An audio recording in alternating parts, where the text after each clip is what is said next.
Juma. Juma.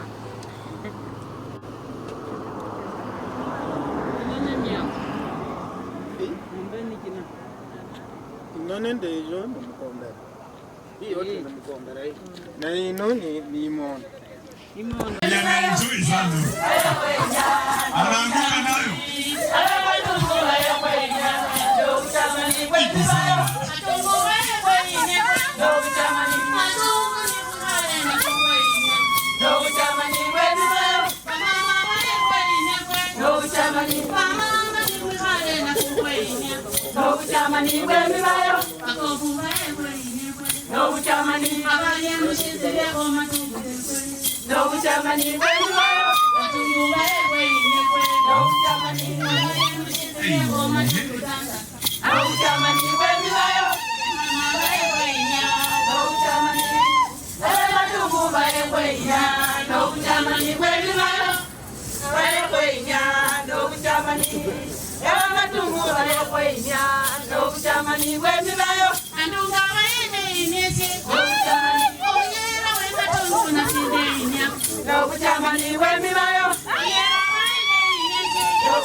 Lakini walikuwa wamejipanga hawa.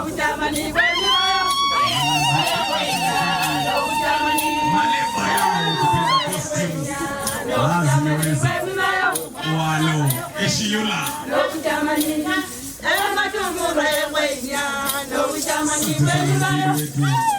Anazipenda na mama.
Mimi bora najua kitu nafanya.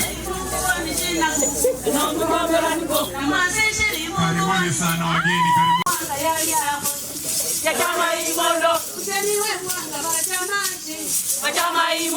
Tunapenda imondo. Hata mimi napenda sana imondo. Na mgombea pia napenda. Yakula yakula ya kiasi.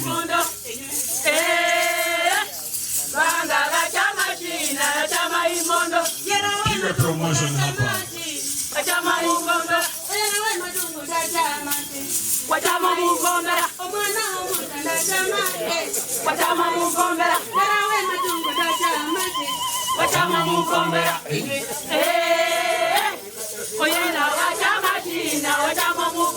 Kabisa.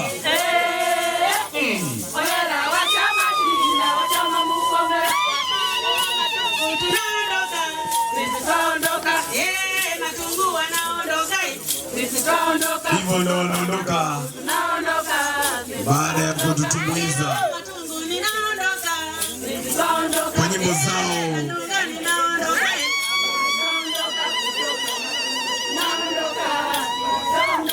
Nyimbo nzuri za kupromote vyakula vyetu vya kiasili.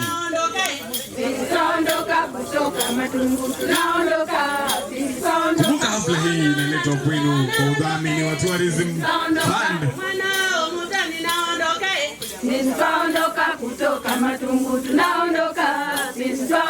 Kwa vikundi tofauti ambavyo tunavyo katika maeneo haya ya Matungu, kuanzia hapa Shembeho naondoka, tutaondoka. Vijana wa Matungu tunaondoka, wanapoondoka Matungu ninaondoka, tutaondoka. crown yao headgear ya nguvu sana, manyoya ya kanga. Cheki sana hizi sasa, hiyo ni climax.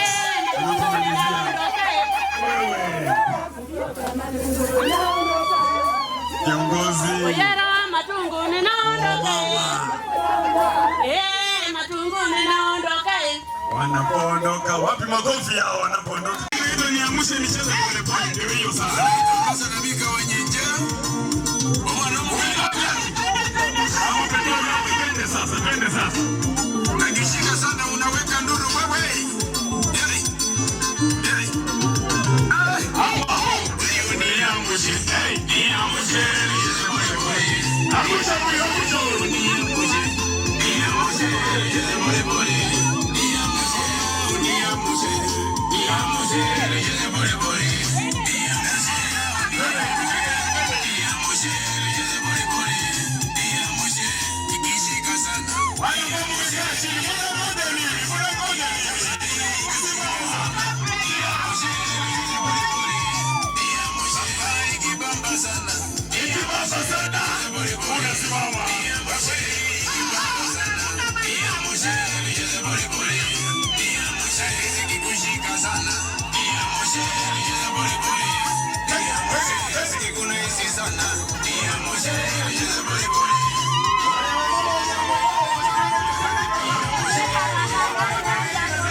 Wamama wako na nguvu bado. Nipe kitu kingine. Kulevunjira.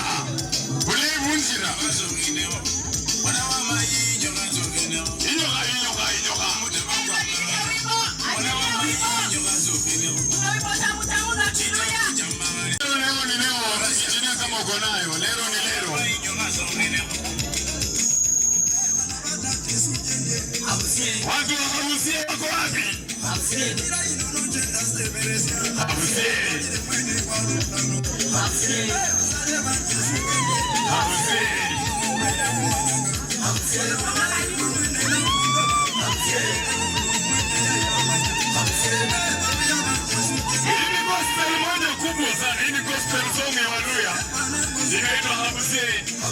Wala ambao hawasikii kama wageni wetu kutoka Ikwiti, nimeona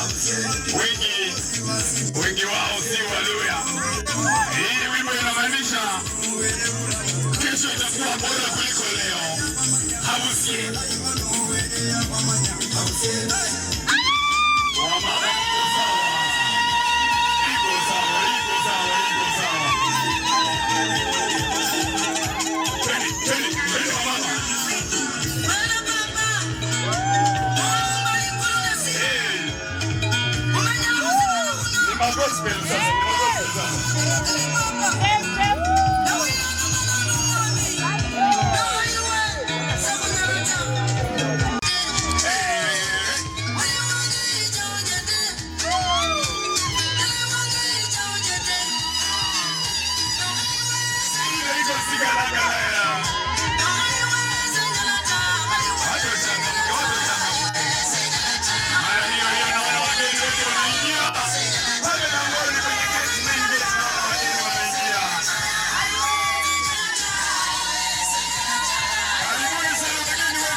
Karibu sana wageni wetu wa heshima. Haya, ndio tuleta mgeni mheshimiwa, tuleta mgeni mheshimiwa.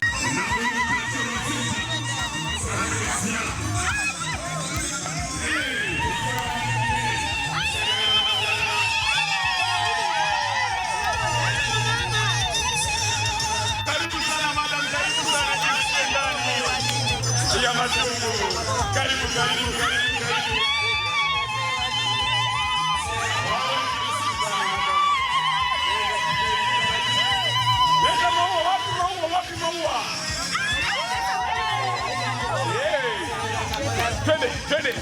Twende.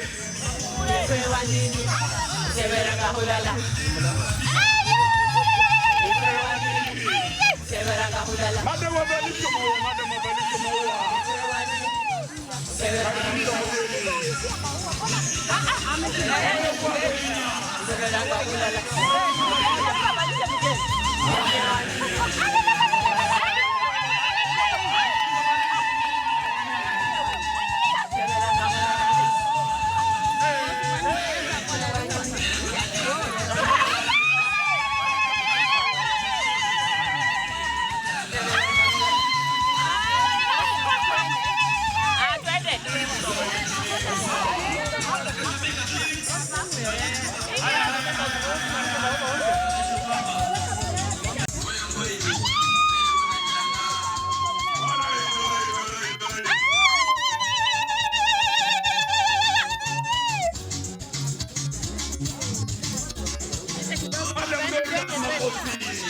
Mgeni wetu wa heshima. Karibu sana madam. Mami, tunakupenda. Siku zote ndani ya sherehe mami wangu mtaki. Pole tu mama, pole tu. Hapo. Mama twende chini kidogo. Hapo sasa. Inuka pole. Iko sawa. Tusonge pole tu. Moyo kwa Kenya. Hey. Haya, nataka kila mtu twende hivi. Moyo kwa Kenya.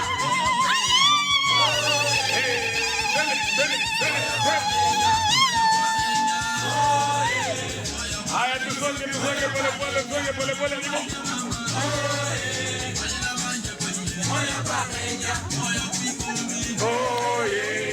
Hata mimi moyo kwa Kenya. Moyo kwenye shimo. Karibu sana.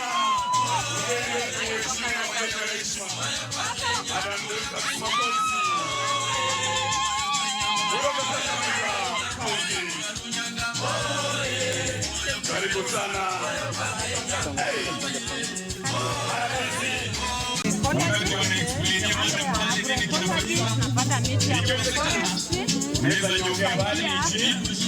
Kulinda mazingira. Madam Rose, unaweza chukua fursa, wale wako mbali pia watapata hiyo. Asante.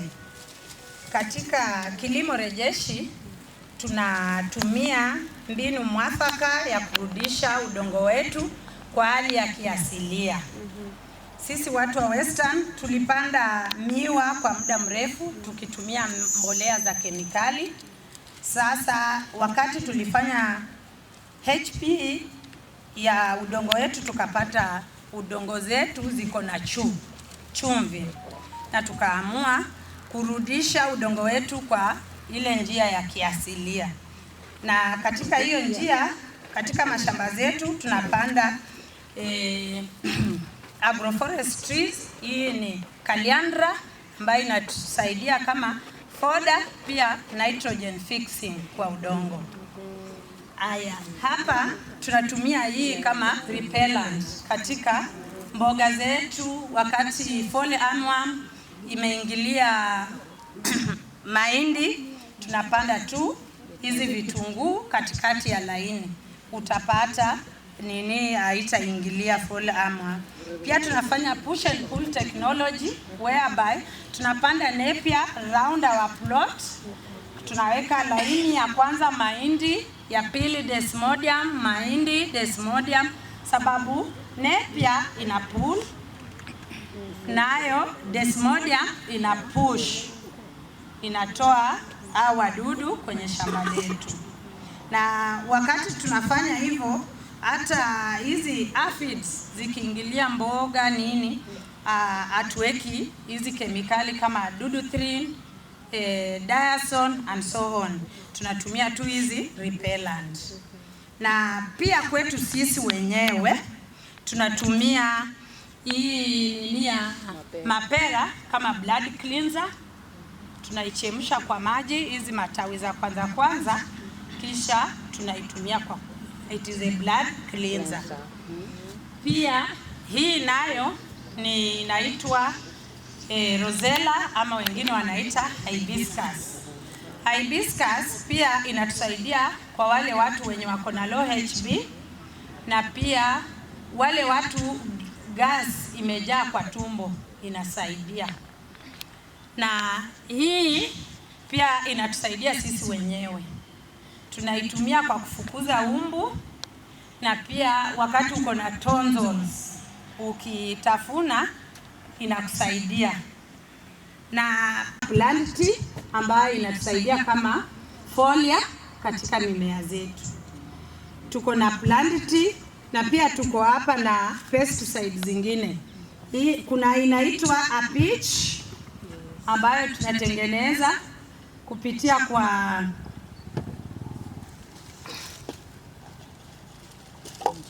hii tangawizi. Kuna kitu inaitwa alcohol, lakini mnachakula changata. Umesikia? Iko kwa duka. Na tunatoa juice kama hii ambayo tunatumia kuspread kwa mimea so that pests they cannot attack. Na hapa kuna kitu inaitwa ash brew. Where is ash brew?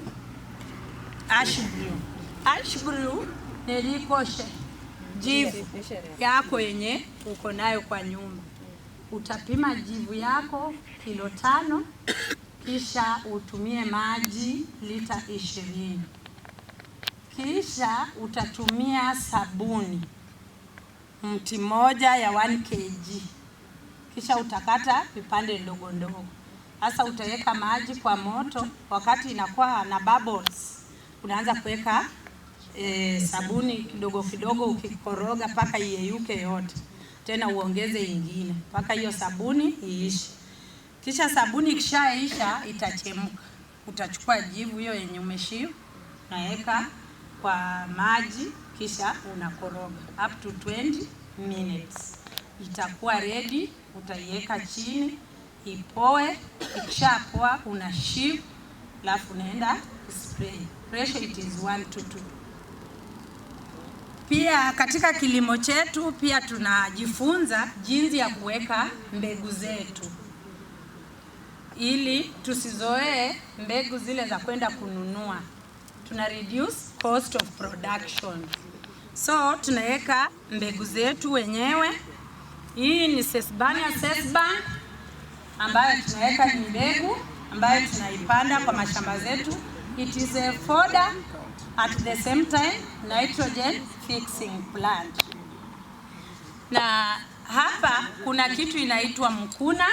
Mkuna it is a cover crop. It is a velvet bean na tunaitumia kama cover crop, whereby tunafanya sie katika mashamba zetu kwa kutumia mkuna bean. Na mahali umetumia mkuna bean itashika na utawahi lima. Wakati unataka kupanda utafyeka tu mkuna as green manure. Inaozea kwa nini, then unarip na unapanda.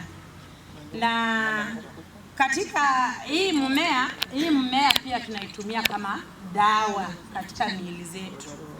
Wale watu wenye wako na ulcers, chronic wound, diabetes, arthritis, wanatumia hii dawa ambayo ikiprocessiwa au ukifika pale watakuonyesha. Na pia kutoka kwa hiyo, wale wa baba wenye wanaanzanga kazi yetu na wanaanza kulegea, mara gia inashika inaachilia, Hii inasaidia, ni dawa. Na pia katika hii meza yetu pia tunatengeneza vyakula tofauti tofauti, mbolea.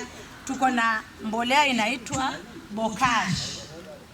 Bokash ni aina ya mbolea ya organic ambayo wenyewe tunatengeneza kama kikundi. Bokash ikiwa ready inafanana hivyo.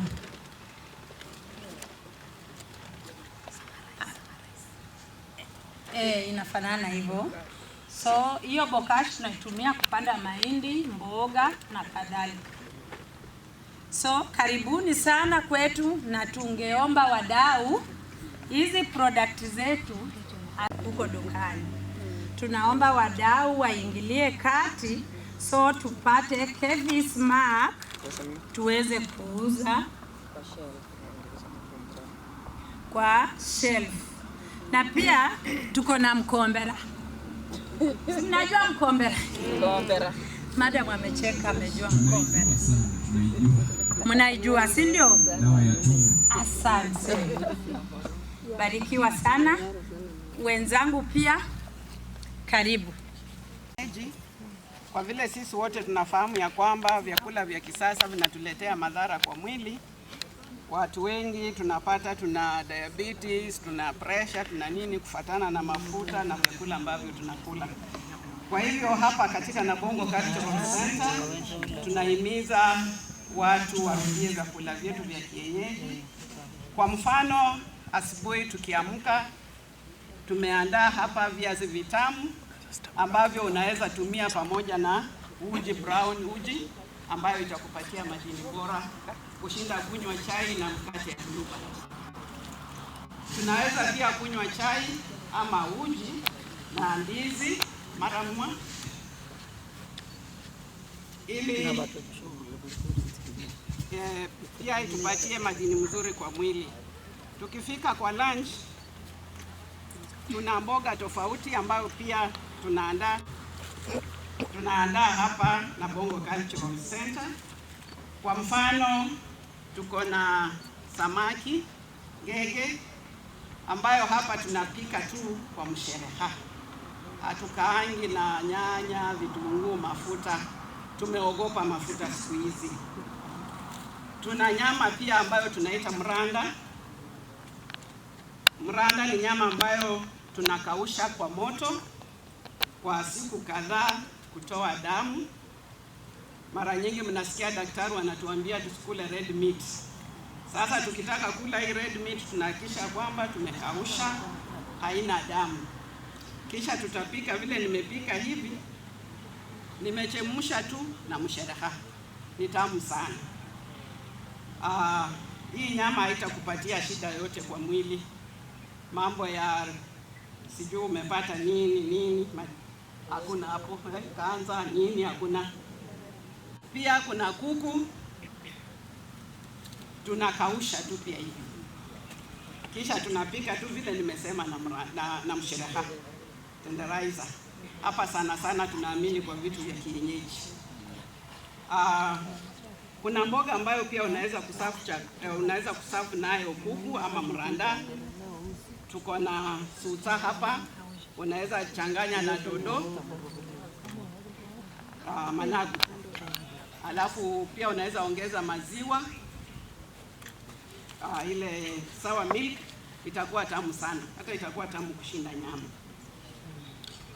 Tuna sisaka vile tunachemsha, tunatengeneza hivyo na maziwa, sour milk, inakuwa mboga mzuri. Tuko na likuvi. Likuvi unaweza changanya na mrere ukapika mrenda, ama unaweza ukapika pia ukala hivyo ikaandamana na protein zenye ziko hapa. Tuko na shivambala, samaki ambayo pia imekaushwa na jua. Na pia tunaipika tu vile nimesema, na natoa budget ya mafuta sana. Kwa hivyo na waomba tafadhali tujaribu kurudia vyakula vyetu vya nyumbani. Na wakati mwingine ukipita hapa pia karibia Shembe Hof utapata tu chakula hicho tayari. Kikufurahisha utaenda upike pia nyumbani. Asanteni. Wapi magofi wamwambie mwenyeji wetu. Kienyeji. Tunapomalizia pia tumetengeneza hapa, ni kama juice, ni kama soda na ni dawa. Hii hutokana na huu mmea. Wamama wetu wakati mwingi wanaita raibena, lakini kwa Kiingereza huwa inaitwa hibiscus plant. Hiyo ikishafanywa process, tunapitisha kwa process, tunaitengeneza, tunakausha chini ya kivuli. Tukimalizia hivyo huwa tunachamsha. Tukishachamsha tunachunga. Tukishachunga hivyo tunatengeneza juice, na ni mmea ambao uko mara mbili. Kuna dark na hii. Si mnaiona vile ilivyo? Yes. Tunaona. Upande mwingine ni dark, upande mwingine ni light, lakini yote ni mmea mmoja. Unaweza tumia kwa chai kama strong tea, unaweza tumia kama watoto ambao wakati mwingine huwa na ulemavu wa vyakula, wanakuwa anemic. Sasa ukiwapa hivi hii juice, unaweza korokea kwa uji, wakinywa appetite inakuwa juu na watakula vilivyo na afya, hata damu itaongezeka kwa mwili yao Kabisa. Asante sana. Whereby mkuna tuna process ndio ifike kwa dawa. Hauwezi toa kwa shamba kule kisha ukapeleka kwa kishagi ikawa dawa. Iko na sumu inaitwa L-dopa ambayo haitajiki kwa mwili wa mwanadamu. Sasa wakati unatoa kwa shamba, unaianika inakauka, kisha unafanya sorting, unaosha vizuri, kisha you soak for 12 hours. After 3 hours una change maji tena unaweka ingine. After 3 hours up to 12 hours. After that utaiosha vizuri, kisha uweke kwa mmeko na uweke maji. Utaiboil up to 6 good hours. Ndio ikue sasa iko ready. Ukishamaliza utaitoa kwa meko, utatafuta maji baridi uweke ndani, kisha utoe ngozi. Ukishatoa ngozi utaianika kwa kivuli. Ukishaianika kwa kivuli, ukitaka mkuna fla unaweza changanya kwa unga ya uji, ugali, chapati, mandazi, crackers, cake and so on. Kuna mkuna stew pia. Sasa mtu akiumwa na nyoka kwa boma, unachukua mkuna fla. Chukua mkuna fla, uapply hali nyoka imemuuma, kisha aende hospitali. Atafika hospitali, daktari akimuuliza unasema first aid nimefanya, nimeapply mkuna fla. Atamdunga shindani ya tetanus, kisha amwambie arudi nyumbani. Na kwa wale wazee, leo usiende bure. Kwa hii paketi moja ni shilingi 100 peke yake. Inaleta amani kwa boma lako na upendo. Performance. Asali yenye huwa tunatengeneza wenyewe kupitia kwa njia ya kiasilia tunaitengeneza. Asante sana. Ya nyuki tu. Asali. Nyuki. Ya itoki kwa mmea. Ni itoki kwa mmea. Sawa sawa. Pia tumesema tuko na soya, na katika soya tuko na crackers, soya oil, soya mandazi, soya chapati, soya beverage, composite flour and so on. Na wale ambao wanasumbuliwa, penye madam amesema, madam kuanzia leo promote fasoi, so wateja wako watakula chakula purely organic. Hii hawaongezi madini yoyote. Tuko na machine, kisha huwa tunafinya wenyewe na tuna sheave, then we refine. Purify. Soya oil, cooking oil. Soya cooking oil. Wow. Utasema bei madam. Sunflower. This one 200. Hiyo ni 200 peke yake. Sunflower. This one 1000. Pia tunazitoa wenyewe. Kabisa. Hatuongezi kemikali. Hapa kuna composite flour. Soya composite flour. Ambapo watoto wenye wako na malnutrition, wale watu wako na arthritis, diabetes, anaweza itumia kwa uji ama ugali. Ni unga wa soya huo. Asante sana. Kuna soya nasema bei baadaye. Tuna mix unga ya soya na ya chapati kidogo. Hii ni pure soya. We soak for 8 hours and then we deep fry. Wow. In soya oil. Again in soya oil. Kuna soya mandazi. Pia tunaitengeneza wenyewe. Kisha tunauza. Mama, nilikuwa nimesahau kuna lemon grass. Lemon grass. Ile ya chai. Ile ya chai ambayo tunaitengeneza wenyewe, tunaianika kwa kivuli kisha tunashaga, we repack. Ina ladha nzuri sana lemon grass. Sasa karibuni hapa kwangu. Yes, mami.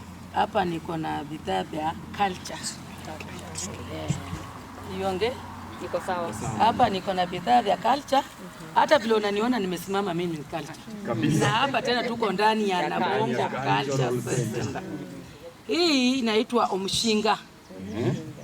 Hii mshinga ambaye wamama wakianza kucheza, utaona kila mama wa kiwanga akicheza culture lazima awe na hii. Kama mama hana hii, huyo sio mama wa culture. Na hii mtoto akioleka mahali, sasa wamama wanatoka, msichana alikuwa mwanamwali, wanaenda kucheza kwa ile boma. Wanacheza, wakicheza na hii wakiongea maneno ile ya kitamaduni yenyewe. Inaitwa eshisanda. Eshisanda. Siwezi sema kwa Kiswahili. Hapa tuko culture. Eshisanda.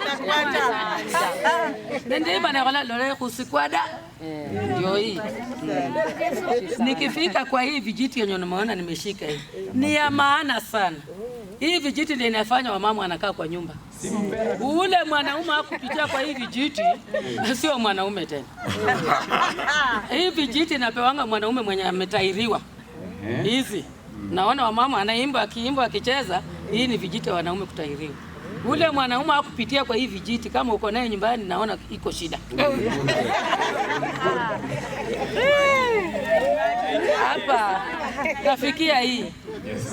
Hii kiti inaitwa injeso. Hapa lazima mama wa utamaduni ama mama wa culture kama mimi Rukia Atieno hapa. Culture na bongo hapa. Lazima uwe na injeso. Utacheza na nini culture kama una injeso? Lazima ucheze na hii. Hata mtu akitoka mbali, hata mama aliye atatoka kuuliza mko na injeso? Tuko nayo. Sitaki wageni wangu waibike. Ndio hii nafanyanga, unaona tunakaa namna hii. Karibuni. Nimefika hapa. Hapa mama yoyote kama uko hapa mama na wasichana wako wameoleka, mkwe anakuja kwa boma, make sure nyama mkwe wako weka hapa kabisa. Tunaita eshikae eshaba kwe. Eshaba kwe. Isai watu wanatumia masahani. Samani kulikuwa kuna sahani.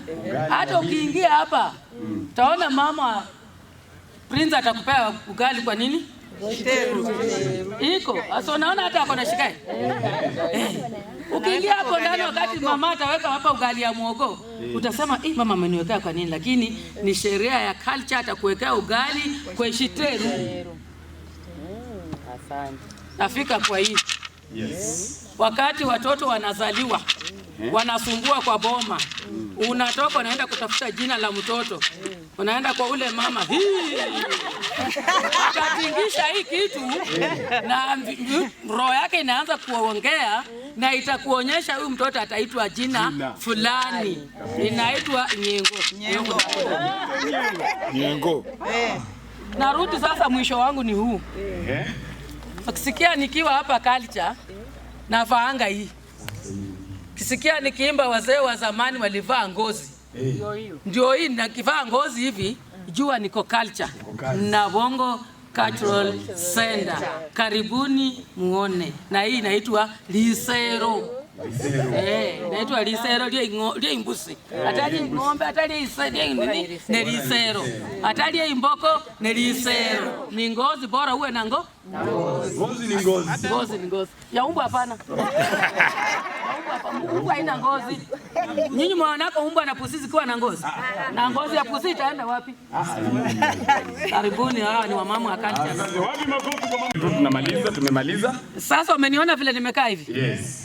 So unaniona mimi ni culture. Very culture. Nikifunga hii na nivae hii na nifunge hii ya Kenya. Najua ninachukua hiyo kofia yangu hii inanionyesha huyu ni mama wa culture. Umeona kwa mambo mengine ambao sio wa culture wako nayo.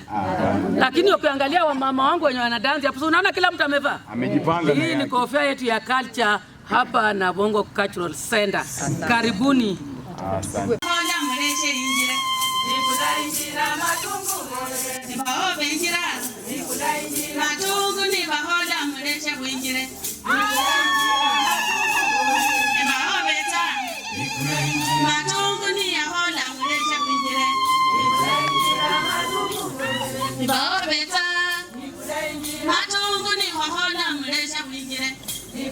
Wimbo wao kuingia Maobeta.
Mwanga ya fala shinda ya fala lisero. Mwanga ya fala shinda ya fala lisero. Fala lisero. Fala lisero. Fala lisero. Fala lisero. Fala lisero. Fala lisero. Fala lisero. Fala lisero.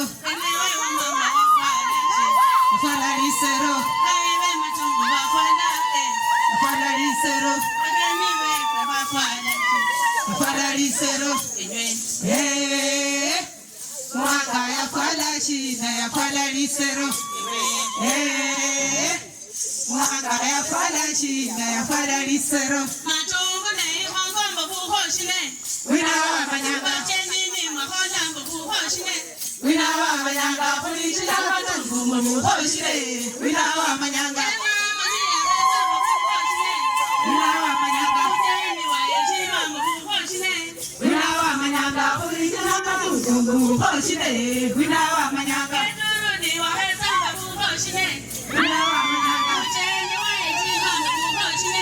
Wina wa manyanga. Kulishina matungu buhoshine. Wina wa manyanga. Wina wa manyanga. Tugune ihongombo buhoshine we. Wina wa manyanga. Kulishina matungu buhoshine. Wina wa manyanga. Tuguni ihongombo buhoshine. Wina wa manyanga. Alichene ihongombo buhoshine. Wina wa manyanga. Kulishina matungu buhoshine. Wina wa manyanga. Alichene ihongombo buhoshine. Wina wa manyanga. Bene mwakasoma buhoshine. Wina wa manyanga. Kulishina matungu buhoshine. Wina wa manyanga. Efiseni tehonambo buhoshine. Wina wa manyanga. Kuona mahongombo buhoshine. Wina wa manyanga. Kulishina matungu buhoshine. Wina wa manyanga. Ewa matungumbo buhoshine. Wina wa manyanga. Matungune ihongombo buhoshine. Wina wa manyanga. Kulishina matungu buhoshine. Wina wa manyanga. Efiseni tehonambo buhoshine.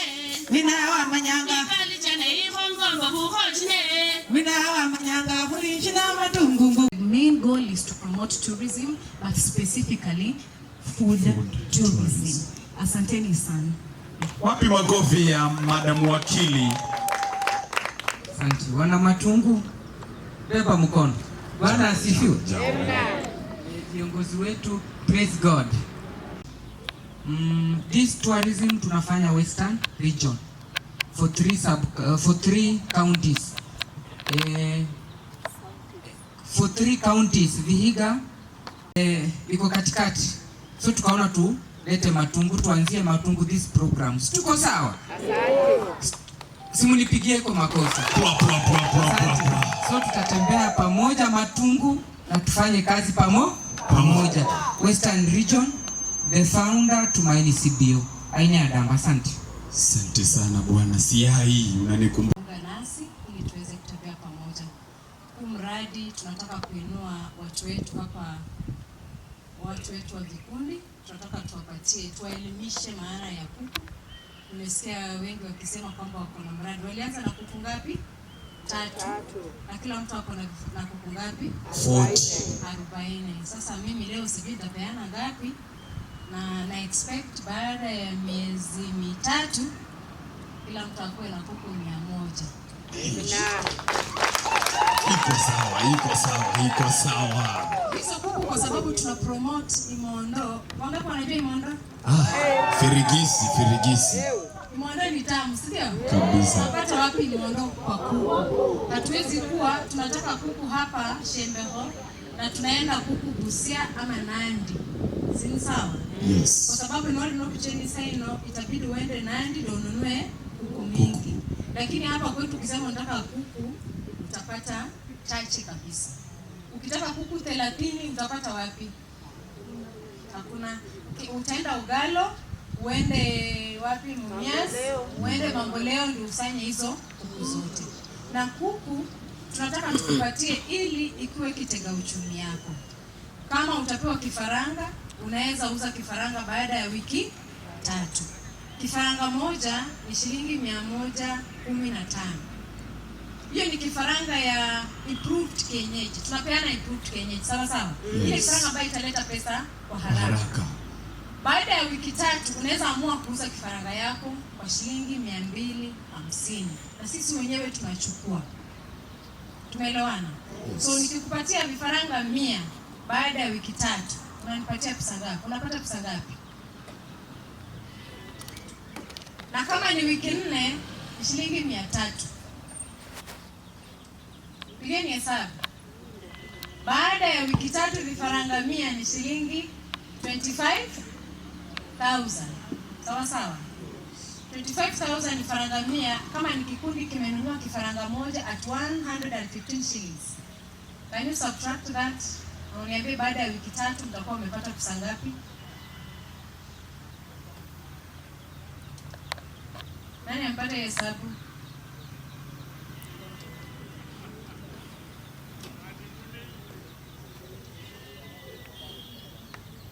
Tutakuwa tumesonga ama tujasonga? Na ukiuza kifaranga after 1 month, that is 4 weeks, utauza na 300 shillings. That is 30,000 for 100 chicks.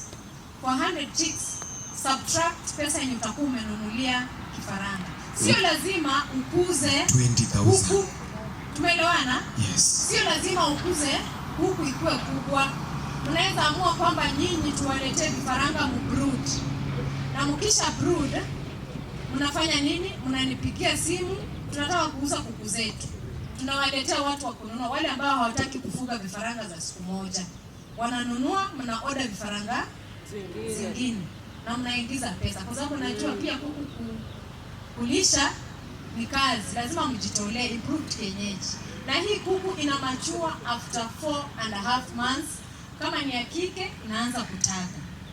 Na kama ni ya kiume unaweza uza kama nyama. Na hiyo kuku inaenda after 4.5 months unauza 1,000.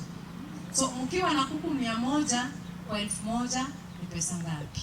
1,100. Sasa ni nyinyi jukumu lenu muamue kwamba tunataka vifaranga zitatusaidia ama tunataka miradi mingine. Lakini nina imani kwamba kuku ina pesa. Kuku ina nini? Pesa. Kwa sababu hapa Shembe watahitaji simondo, simtauza. Watahitaji wazungu wanakuja wanataka kuku. So watapigia kikundi fulani mko na kuku. Alafu mnafanya nini? Mnaleta. Hautashinda pale kwa laini ukisema unataka pesa ya CDF. Kwa sababu kuku 20 ukiuza baada ya 4 months, umepata pesa ya the whole term. Not the whole year. Kwa sababu mwaka unalipa 12,000, ni 12,000 day school. Utakuwa umemaliza school fees. Alafu unaanza kujiandaa mambo mengine ya ukulima nini, biashara fulani unaendelea kufanya. So nimekuja hapa niliita partners ambao nataka kupartner nao na nione vile mtaendelea. Nilielezea Equity Bank, nikamwambia kama nitatembea na hizi vikundi pia wao wanaweza wafund. Sawa sawa? Yes. Wanaweza wanunulia vifaranga na nyinyi muhakikishe mmelipa. Tumeelewana? So long as mna bank nao. Ukibank nao mimi naweza lipa vifaranga fulani na nyinyi pia mlipe vifaranga fulani. Ndio tuendelee mbele. Baada ya miezi 4 tunataka kujua kwamba tumefikia wapi. Tutafuatiliana aje. Vifaranga tumebeba hapa kiasi for demonstration. Kuna groups zitaenda nazo, sijui vile mtajipanga. Mwende na hizo vifaranga, tutawafuatilia kwa vaccination. Kwanza kabisa nataka kushukuru mambo ya traditional vaccination. Lakini mimi kivyangu huwa nachukua artificial and it works. Na kama pia traditional inafanya kazi, pia ni sawa. So tutakuwa tunafuatilia viongozi siku ya chanjo. Tunachanja kwa wiki ngapi? 3 peke yake. Na kama ni vifaranga 20, utatumia shilingi 100 chanjo. Sawa sawa? Kama kwa mapua. Kama unataka kuuza hiyo kifaranga baada ya wiki 3 kuanzia leo, unipigie pigie simu 2 days tu. Nikutafutie customer kwa sababu tuko saizi na client ambaye anataka brooded chicks 13,000. Unaweza pata wapi 13 brooded chicks? Si rahisi. Tunaweza pata kweli. Anahitaji saizi. Karibu anatokea pesa kwa bank na hatuna kuku. Ndio kwa sababu tumewaita hapa to promote tourism. Watu wetu wakitaka kununua kuku watakuwa wanakuja hapa wanaeleza. Tukiwa na wageni all the way from Nairobi, from Homa Bay, internationally, tunataka this center to be very effective. Tumeelewana? Yes. I think nitamalizia hapo. Na nilialika ambaye amealikwa na kufika. Hamjambo? Hatujambo. Sisemi mengi. Hii siku ni ya my wife Rosemary. Tunawatakia mema kwa kila hali. Mimi ni mwalimu hiyo ndio kazi yangu. Nadhani hicho ndio kitambulisho changu. Sitaki kusema mengi zaidi ya hapo. Asanteni sana. Asante sana. Wapi makofi ya mtu wa nguvu wa Madam Rosemary. Shikilia hapo engineer, Madam CEO aseme jambo. Mgeni wetu wa heshima, wageni wote ambao wamealikwa, kina mama na vikundi zote za Matungu CBO ambazo ziko hapa. Bwana Yesu asifiwe. Amen. Salamu alaikum. Alaikum salam. Mimi naitwa Joy Shama, natoka Busia. Mimi ni founder na CEO wa kikundi inaitwa Footprints of Hope. Footprints of Hope tunafanya kazi na wasichana na mayouth na kina mama. Tuko na support program ya teenage mothers, yani wale watoto wachanga wenye wako below 18 na wako na watoto.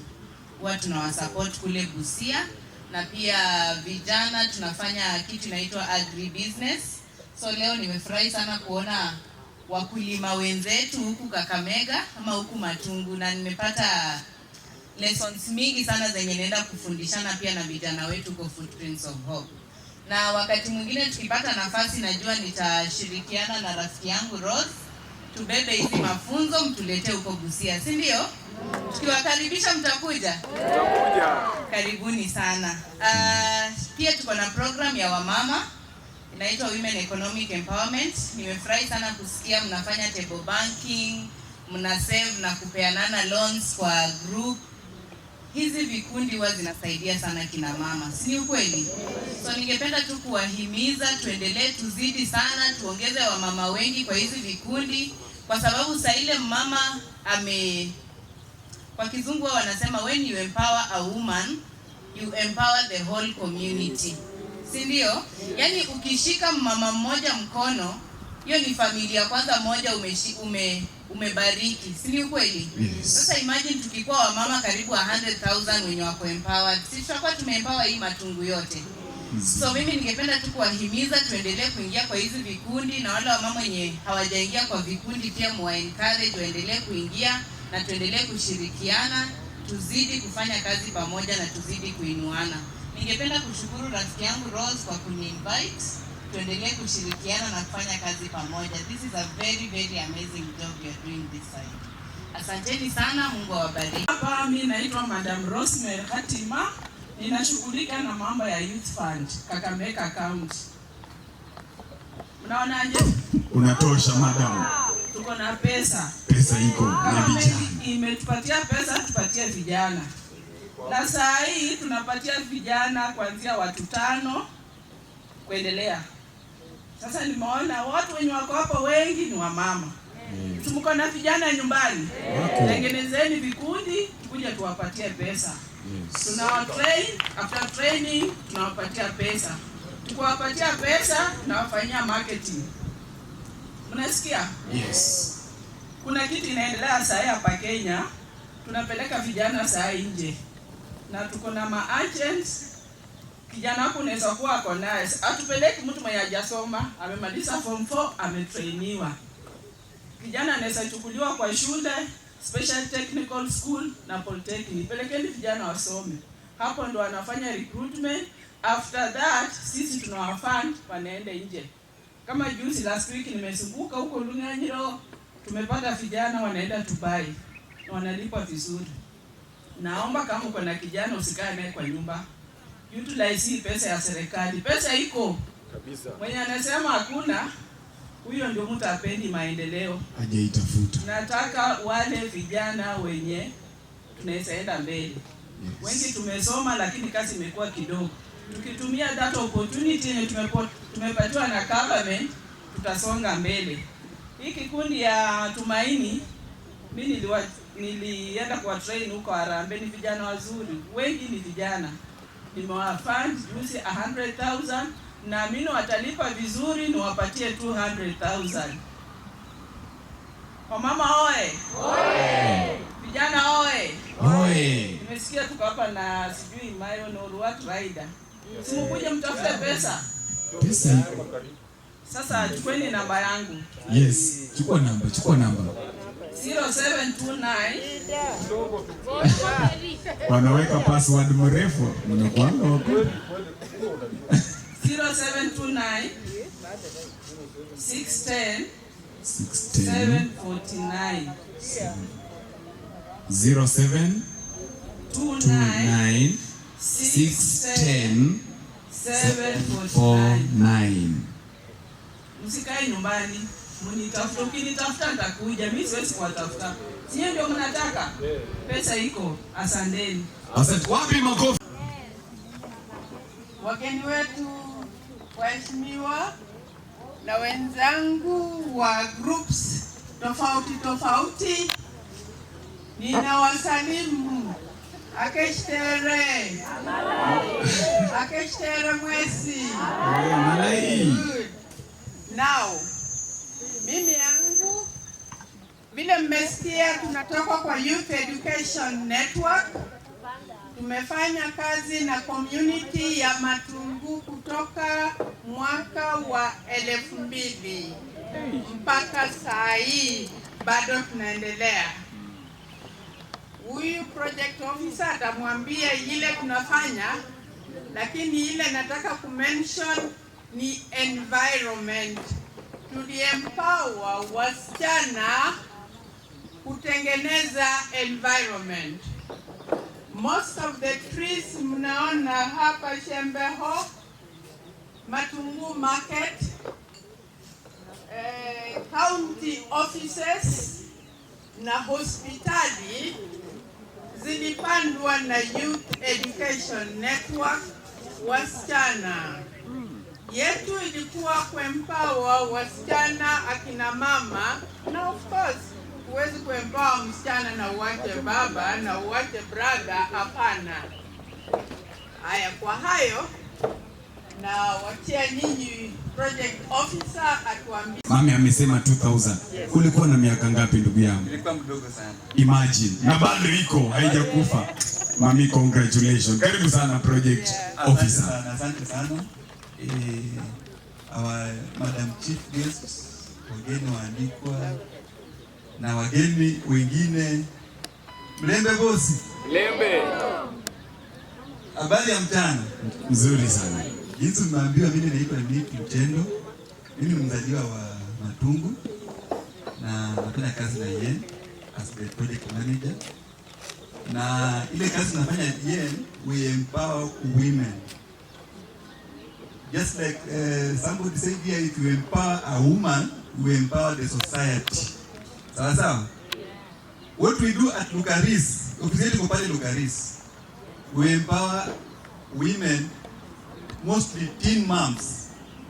Tuko pale na training programs, tuko na tailoring, and we have hairdressing. Those are the main programs that we offer there. Kando na hiyo pia tuna offer guiding and counseling. Guiding and counseling, we mostly dwell on what? On health reproductive system. So kama uko na teen mom ama any woman mwenye ako ready to learn, karibuni pale Matungu. Kwa hiyo na machache, Mungu amani awabariki. Asante. Asante sana. Ni watu ambao hawabahatishi maisha. Hii kwanza kama hujazoea. Akishika sana unaweka nduru wewe. Ndo hao sisi. Wewe.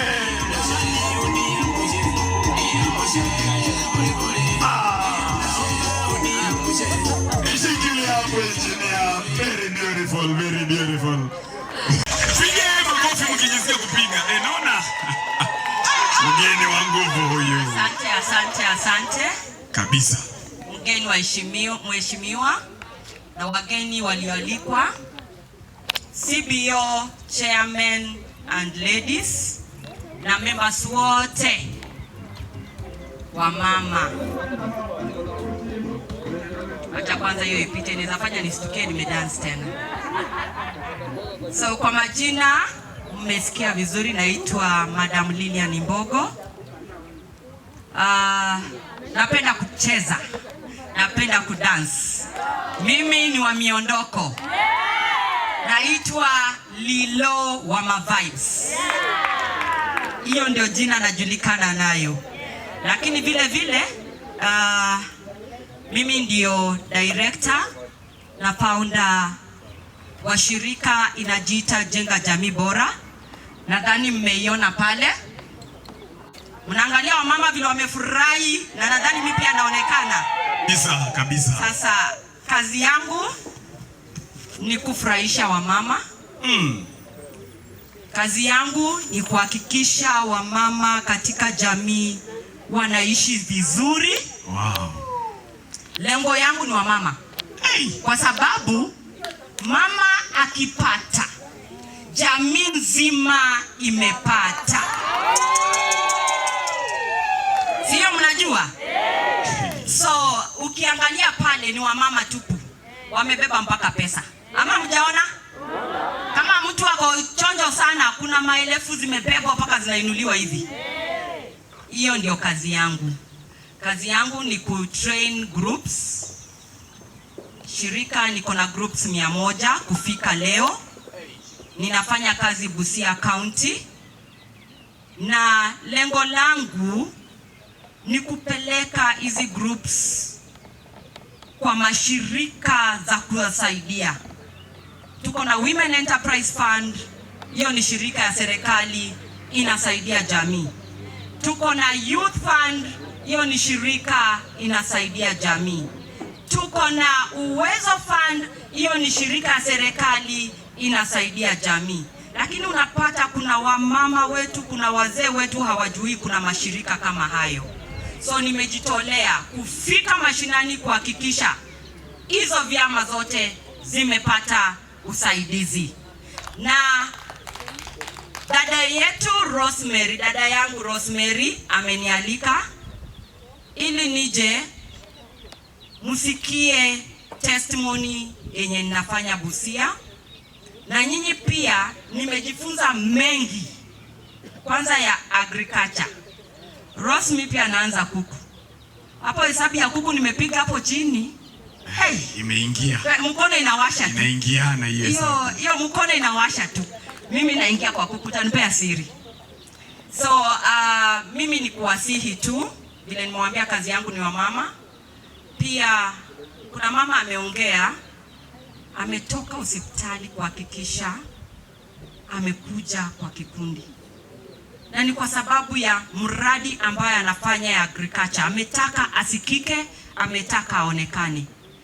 Sio ni jambo la muhimu sana? Kabisa. Kwa sababu si rahisi. Huwezi kuwa Manyuru unatoka kukuja kwa function. Hiyo ni kupenda kazi unayofanya. So mama, ninakushukuru sana, uzidi kuwa na hiyo moyo. Mimi nitakununulia maziwa ya mtoto ya 5,000. Imeniguza sana kabisa. Amina. Na kwa hayo machache ninawashukuru, na Mungu wa baraka awapatie baraka. Asante sana mgeni mheshimiwa, mwenyeji wa hafla hii na wahusika wote, na wasalimu habari za mchana. Salama. Nataka kushukuru sana mwenyeji wa hafla hii kwa kuandaa mkutano huu ambao naamini umekuwa wa manufaa sana kwa kila mtu ambaye amekuja hapa. Jina langu naitwa Agrem Sindalo. Ni vile MC ananiintroduce. Najua mimi nilikuwa chairman wa MC. Sasa wakati nilikuwa municipal manager, yeye akapanda ngazi akatorokea Bungoma. Sasa nafikiria bado niko hapa, but nilisonga, niko kule Kakamega, nasimamia idara inaitwa Kakamega County Microfinance Corporation. Wow. Mkisikia jina Msindano ni vizuri pia mnatambua hapa simuko kwa awami. Yes. Nikiuliza ule anapata kitu. Na bongo Msindano alikuwa na bongo namba ngapi? Najua nikiongeza dakika 3 mtu ataenda kukopi. Na bongo Msindano alikuwa na bongo namba 5, kwa hivyo mmeanguka na nitaenda na zawadi yangu. Igugu limeniangusha. Alikuwa na bongo namba 4. Sawa? Na akawachia na bongo nete. Saa zingine mkipita hapa mnaenda pale mnajifahamisha na historia hii mzuri sana ya Wanga Kingdom. Sawa? Yes. Nyumbani ni kule Shibale. Na kwa sababu ya shughuli hii ningependa kusema kwamba sisi katika Kakamega County Microfinance pia tuna support vikundi na wafanyabiashara katika kaunti hii. Katikati ya mwezi huu na mwezi wa June tuko na takriban shilingi milioni 70 ambazo tunataka tupewe wafanyabiashara wa Kakamega County. Conditions ni chache sana. Number 1, ukwe mkazi wa Kakamega County. Number 2, ukwe mfanyabiashara katika Kakamega County. Number 3, ukwe unalipa ushuru Kakamega County. Number 4, ukwe na record mzuri katika CRB. Leo hii nimekuja kuchelewa kwa sababu tumekuwa pale Mumias West na kule Mumias East tukipeana wale ambao walipewa beneficiaries za mwezi uliopita. Na inapatikana kwamba beneficiaries ni wachache sana. Kwa sababu kita mkutano ya kwanza watu wanakuja wengi. Lakini baada ya kutoa masharti ile ambayo inadhulumu watu sana ni CRB. Watu wamekopa pesa wamekataa kulipa. Sasa kama hujalipa ya hasla, utalipa yetu ya kaunti kweli? So tunafundisha watu tukue wafanyabiashara wazuri. Kopa ndio ulipe ndio unajikuza. Sasa tuko na 60 million hapa Matungu, nataka tupeane 10 million. February peke yake tulipata 1 million. Hii mwezi sijui ikifika 24th watakuja wangapi pale Kakamega kuchukua.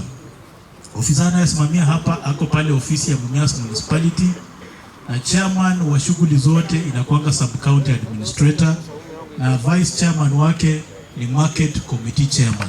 Sisi kule Kakamega ni kumboja tu ile list ambayo tunaletewa ya beneficiaries na tunapitisha kama hii committee imefanya nini? Imepitisha. Ili mradi kwamba wewe unatambulika kama mfanyabiashara wa hapa. Wangapi wanafanya biashara hapa? Aha. Nyinyi wote wanafanya biashara? Wangapi wamesikia hiyo biashara ya microfinance? Wameisikia. Wangapi wamekopa huko? Bado. Na unajua saa kupeana ni mzuri. Saa kupeana hata sio mimi napeana, tunatumanga wasichana wazuri ndio wanakuja kupeana. Lakini saa kudai tunatumanga watu wa sura ngumu kama hii yangu. Tutafukuzana na wewe, ukienda Machakos tuko na wewe. Unajua serikali inazotumia hata milioni 1 kufuata shilingi 1000 ngapi? 10. Hataki tufanishe hivyo na wafanyabiashara wetu. Kopa, ukilipa unasonga. Ule mfanyabiashara mzuri sana kwa kaunti yote anatoka Halaba na ni mama. Yeye amekopa, amefika kiwango ambayo loan yake inashughulikiwa na board of directors, sio hata mimi. Tungependa pia nyinyi mkianza polepole hivyo mpande. Tunapeana kuanzia 1500 hadi kiwango cha juu. Na ukiwa na ule uwezo wa kupeana collateral kama title deed na logbook ni sawa. Lakini kwa wafanyabiashara wa kiwango cha kadri mnajigarantii wenyewe kwa vikundi ambao watu mnajuana. Unakuja watu 5 tunasema tunajuana. Sasa mtu akitoroka tunakuuliza wewe MC tupeleke kwa ule member ambaye mlikuja na yeye, utuambia amejificha wapi. So mkiwa watu 5 mnajuana, mtu anaishi wapi, anaomba kanisa wapi, anakunywa busaa wapi, analala wapi, na kwao ni wapi. So akikosa kulipa tunamtafuta hizo sehemu zote. Katanaro mle usino mbona yerohanga ene ishiro ndo mulinda kate ishiro. Tumulile. Kwa hayo mengi na machache ningependa kuchukua fursa hii. Sijui MC utaniongoza jinsi ya kukaribisha mgeni wa heshima na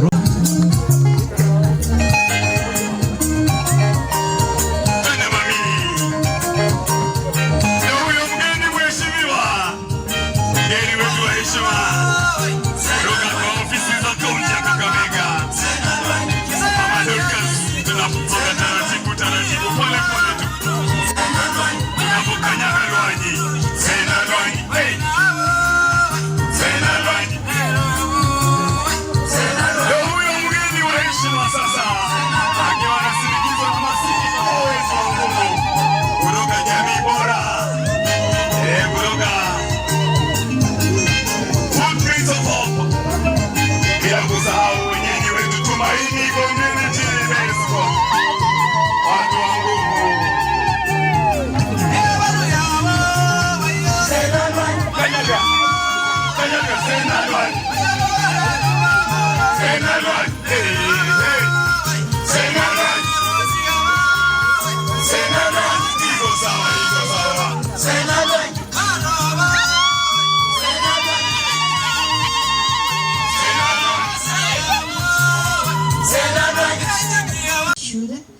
vijana wetu ambao wako kwa polytechnic, usiogope ati utafanya mtihani utafanya. Wakati niliambiwa niweze kuongelea juu ya mama na vikundi, mimi nimezaliwa katika kutoka familia ya vyama, babangu akiwa alikuwa anafanya na idara ya social services. Tumelelewa na kuona maendeleo kupitia vikundi.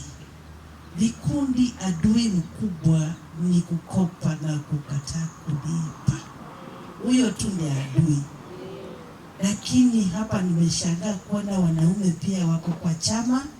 Wanaume hongera. Nisikia chama moja iko na 16.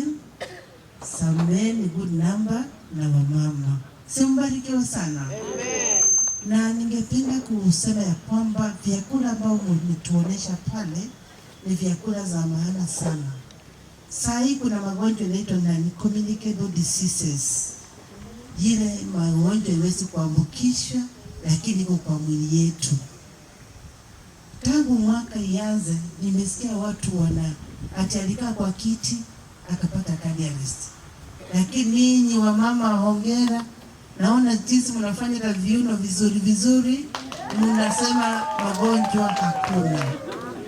Magonjwa iende. Chakula lishe bora ni mambo muhimu sana katika jamii. Unajitegemea katika hali ya chakula na chakula lishe bora. Certificate zenye mko nazo za chama zimesainiwa na mzee wangu anaitwa Ben Makotsi. Yeye anasimamia vikundi Western Province, Western Region. Kwa hivyo pia jamii yangu ni wahusika kwa hiyo vyama. Mkirenew ma certificate, ma signature mnaona inatoka kwa nyumba yangu. Kwa hivyo nilipomwambia nakuja hapa tena akasema salamu. I also want to talk about women health. Tunaambiwa ya kwamba a health nation is a wealth nation. Ni vizuri wa mama, hasa sisi biologically tunashikwa na magonjwa haraka. Lakini tukiwa na lishe bora, tukiwa na pesa mkononi, inakuwa vizuri na vyema kupata tiba ambayo inatusaidia. Wanaume wetu tunawapongeza sana, maana mumeakilisha wanaume wengi ambao wako hapa. Wanaume ninyi mnatusaidia, hata pesa yenye tunaweka chama inatoka kwenu pia, tunawapa heko. Tuendelee kushirikiana na wamama wetu, tusomeshe watoto. Tupeleke watoto kwa shule, wasome vizuri na waweze kujisaidia.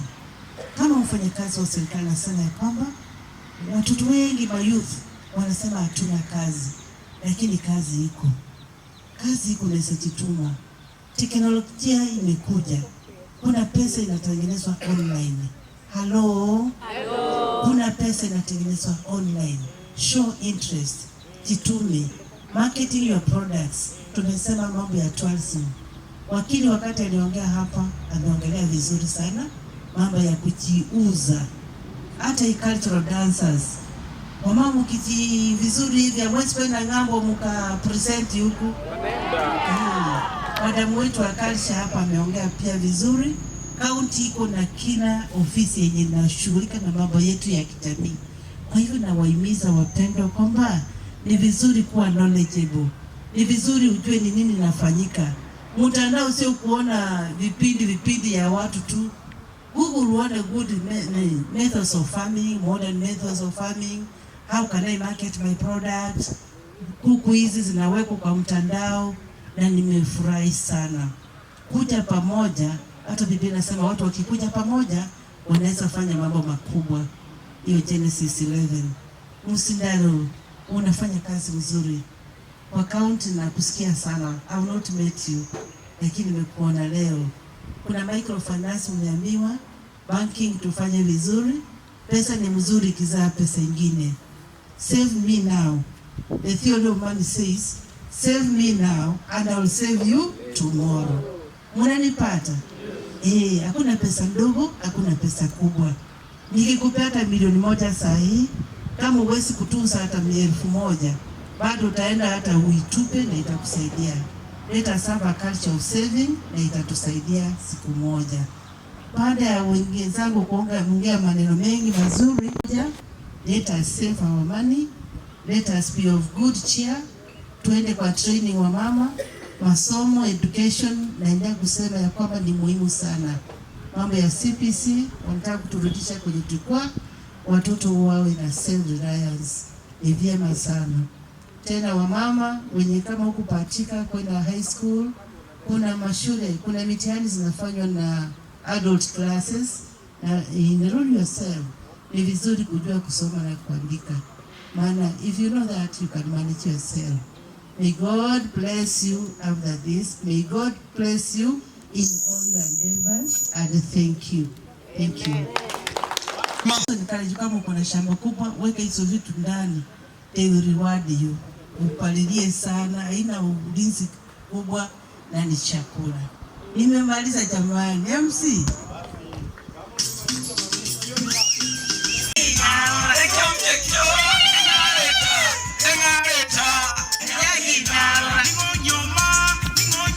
Hiyo ndio wakisi kama sisi. Basi in charge wa groups mwanzo kujipanga, guest of honor atakuwa anatupea zile vifaranga sasa. Wale viongozi wa groups watakuwa wanakuja kupokea vifaranga. Tunaenda chini, inamaanisha chini.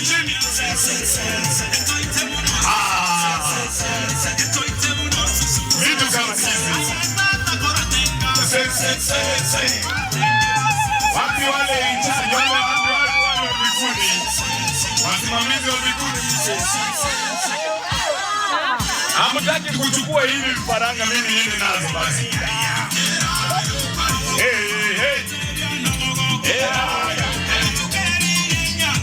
Hiyo ni yetu.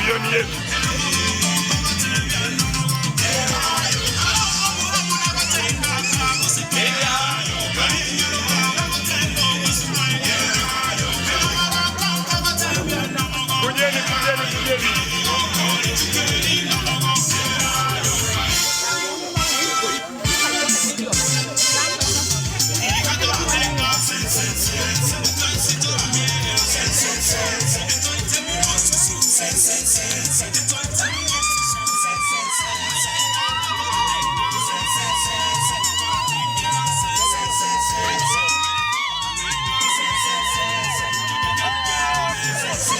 Sende chini. Hapo kila mtu. Hapo. Watu mzuri kiti wamewakilisha sana.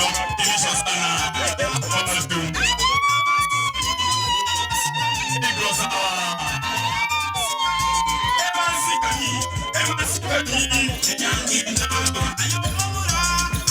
Wapi wale viongozi wa vikundi waje wachukue vifaranga? Niko sawa mimi. Anaenda chini sasa.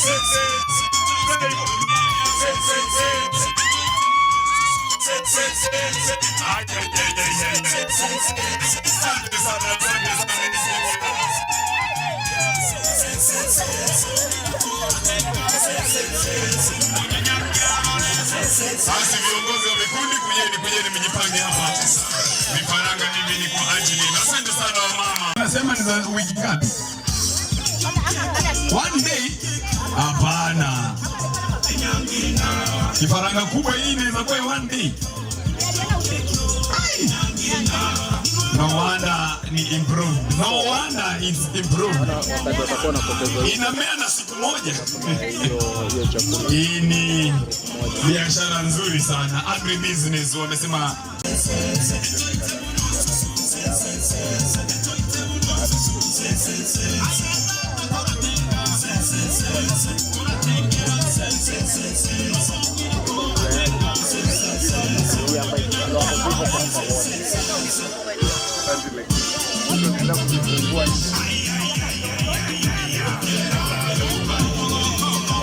Kwa hivyo orodha ya majina ya vikundi, karibu sana.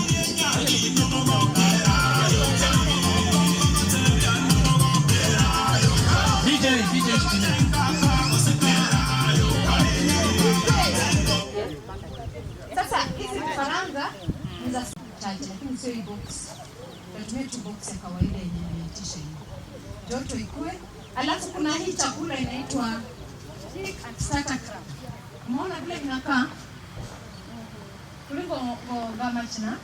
Ya usununue mchanga ama kwa kisiagi upatie kifaranga. Kwa sababu kifaranga ni ngumu, tunataka ikue haraka. Na hii baada ya siku 21 mwenyewe utanipigia simu. Lisha tu hii na maji.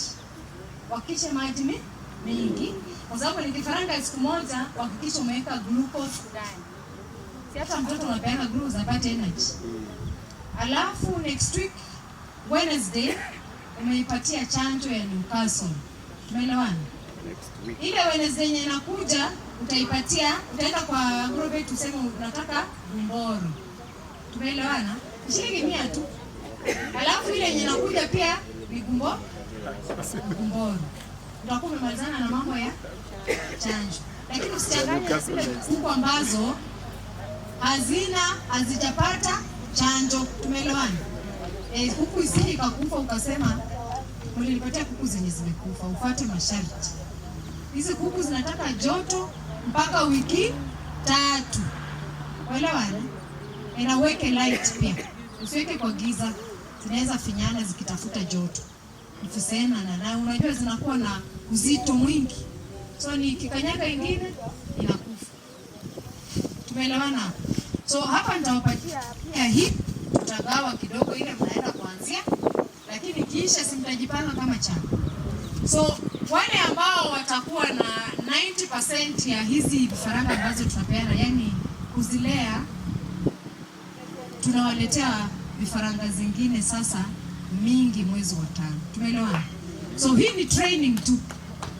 Wenye wataweza tutaendelea nao. Wenye watakuwa wavivu tutaweka watu wengine. Sasa ni jukumu lenu. Twende mbele ama turudi nyuma. Kuelewane? Lakini mwezi wa 5 tuko hapa kwa mega event ambayo tutapeana vifaranga 1500. So mkifaulu mtapewa vifaranga. Na tunapatia wiki ngapi? 3. Tutakuja kufanya assessment. Alafu tunajua kama group yenu itaendelea mbele. Tumeelewana?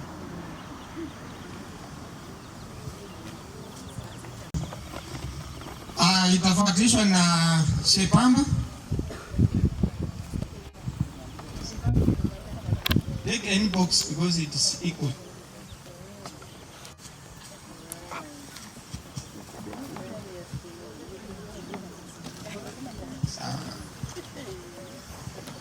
Mama Akre, please.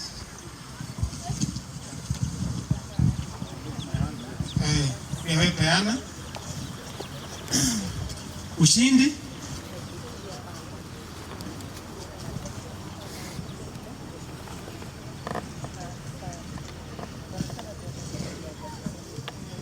Sinatoshana kwa box tu.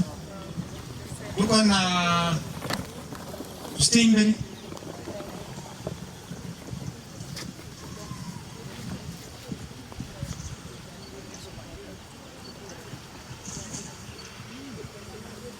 Boda rider.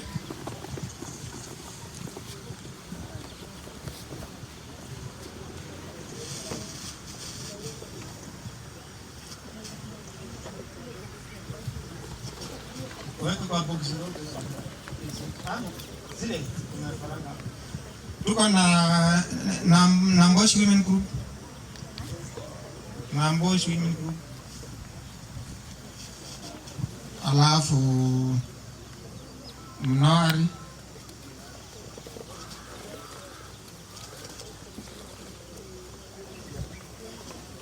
Alafu Matung Kansas.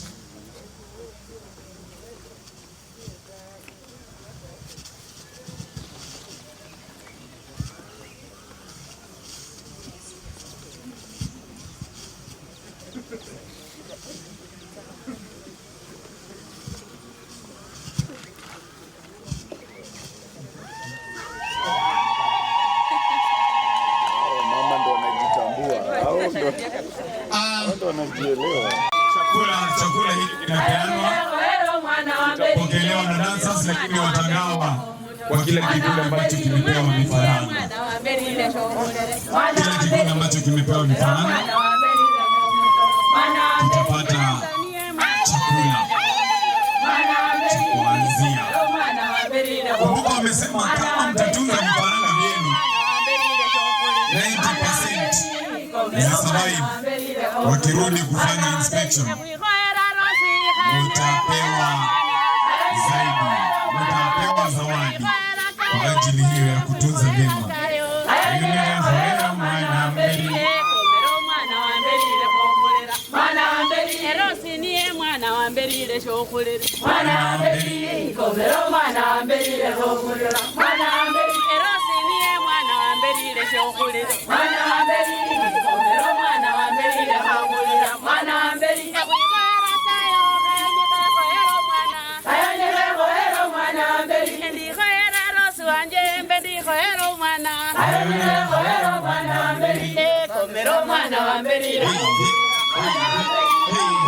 Wanapoondoka, asante sana. Basi ni kama tumekwisha wetu mashuhuri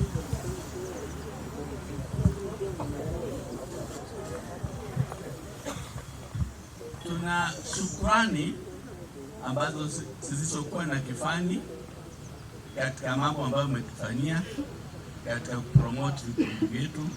Tumekusanyika hapa vikundi tofauti tofauti, kwa hivyo kila aliyebidisha na kufika katika kikao hiki, naomba Mwenyezi Mungu amjaze kheri.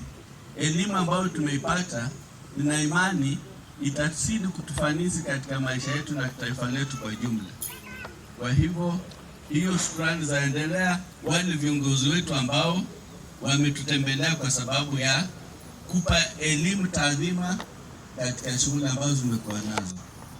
Nafasi hii nachukua kushukuru wanachama wote ambao wamejaliwa kufika hapa na kuchangia katika ufanisi wa shughuli hii. La mwisho, nitachukua fursa hii kurudisha shukrani kwa Mwenyezi Mungu Maulana ambaye ametujalia pia kutupa uwezo na kutujalia kufanikiwa katika malengo yaliyotuleta hapa. Kwa hivyo naomba Mwenyezi Mungu yote ambayo tumejifunza hapa, Mwenyezi Mungu atujalie iwe ni yenye ufanisi kwa wanachama na kwa taifa kwa jumla. Na kwa hivyo naomba Mwenyezi Mungu atujalie tunaporejea nyumbani turejee kwa usalama. Kila mwenye dhiki na tabu Mwenyezi Mungu amshushie na ampunguzie.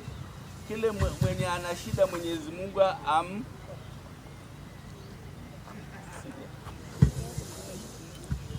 Namaliza kwa kusema Mwenyezi Mungu aturejeshe nyumbani salama. Kila mwenye shida Mwenyezi Mungu ampunguzie shida yake na tusafirishe kwa usalama na amani, na atujalie hii isiwe ni siku ya mwisho tena, atuwezeshe kwa uwezo wake tu tupate fursa ya kukusanyika kama siku ya leo, na tuendelee kujifunza zaidi, na tunaomba Mwenyezi Mungu atukubalie dua zetu. Amin, amin, shukran.